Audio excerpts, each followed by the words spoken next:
Welcome everyone, I'm Dale and this is Cinema Historia. A flying saucer, two aliens, and a warning and an ultimatum to planet Earth. This week we're going back to 1951 for a science fiction film called The Day the Earth Stood Still, starring Michael Rennie, Patricia Neal, and Hugh Marlowe. And this is directed by Robert Wise. So where does our story begin this week? Well, it begins with a flying saucer. So when a flying saucer lands in Washington, D.C., the United States Army quickly surrounds it. A humanoid emerges and announces that he has come in peace and goodwill.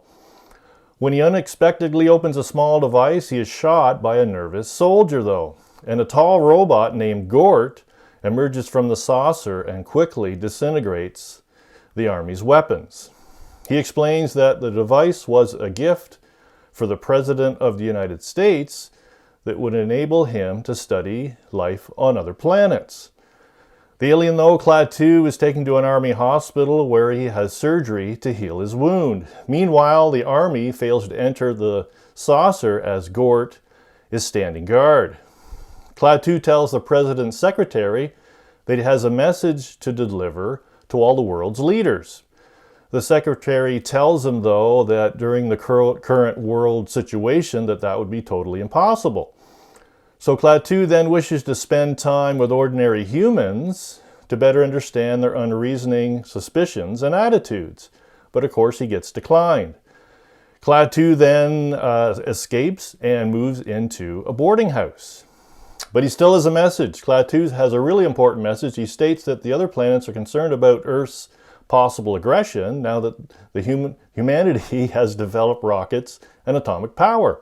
He states that if his message is ignored, Earth could be eliminated. So, does spending time with ordinary humans help his situation? Does the concerned professor factor in? Or does Gort start to get impatient and quite aggressive? This was quite a suspenseful science fiction back in its day. It was based on a 1940 story in Astounding Science Fiction magazine by Harry Bates called Farewell to the Master.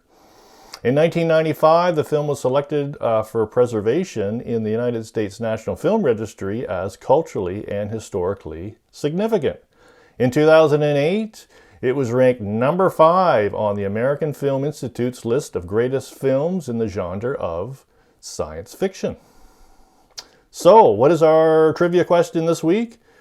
Well, it's kind of neat. What was the spaceship made from?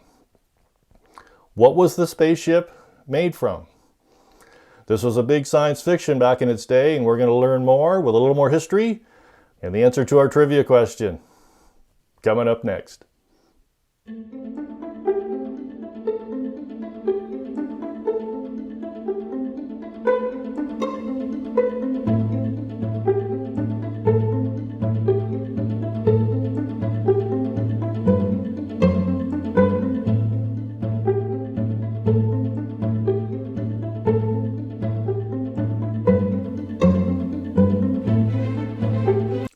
We're going to go a little deeper into history on this movie and what life was like back in 1951. So originally the producer set out to make a film illustrating the fear and suspicion that characterized the early Cold War and atomic age. More than 200 science fiction short stories and novels were reviewed in search of a storyline, finally deciding on Farewell to the Master. For the role of Klaatu, Darryl F. Zanuck, who at the time was head of 20th Century Fox Studio, had Spencer Tracy and Claude Rains in mind before deciding on Michael Rennie. He was generally unknown to American audiences and would readily be accepted as an alien. Lock Martin was chosen to play the robot Gort. He worked as an usher at a Chinese theater and stood 7 feet 7 inches tall. He had to wear a heat-induced costume, which was a foam neoprene suit laced up to illustrate a seamless metallic Gort. Because of the discomfort, though, the shooting time was limited to half-hour intervals. The director, Robert Wise, was attracted to the project because he actually believed in UFOs. And he was a big director back in his day. He won Academy Awards for Best Director and Best Picture for West Side Story in 1961 and The Sound of Music in 1965. The New York Times listed it as the best 1,000 movies ever made. Science fiction writer Arthur C. Clarke put it on his list of the 12 best science fiction films of all time, and it's considered one of the best film releases of 1951. So if you weren't an alien and you lived on planet Earth, you were a human, what was an average day in the life of a human in 1951? Well, if you're heading home from work, your average wages per year would have been around $3,500. If you're driving home in a new car anyway, that would have cost you an average of $1,500 to buy. And if your wife asked you to pick up a few groceries on the way home, a loaf of bread was 16 cents, a pound of hamburger was 50 cents, a pound of bacon was 52 cents, and a dozen eggs would have been around 24 cents. Topping off the tank with fuel in your car on the way home, gas was 19 cents a gallon. And after you arrived home, if it was a new home, the average price back then was about $9,000.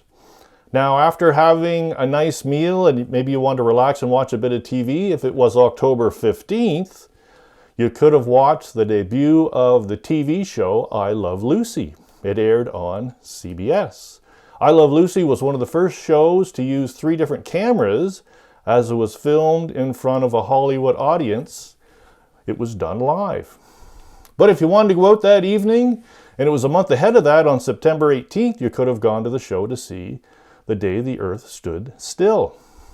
In the early 50s, a movie theater ticket was an average price of 46 cents. And the answer to our trivia question this week, what was the spaceship made from? And no, it wasn't made from recycled ray guns. That was my answer, but it was wrong. It was made from wood, wire, and plaster Paris. And lots of plaster Paris. If there's a sci-fi movie you'd like a review on, please leave it in the comments, or any other movie, please leave it in the comments. Oh, here comes that Gort character again. I'm going to have to go. Thanks for watching, everyone. Hope to see you back next week.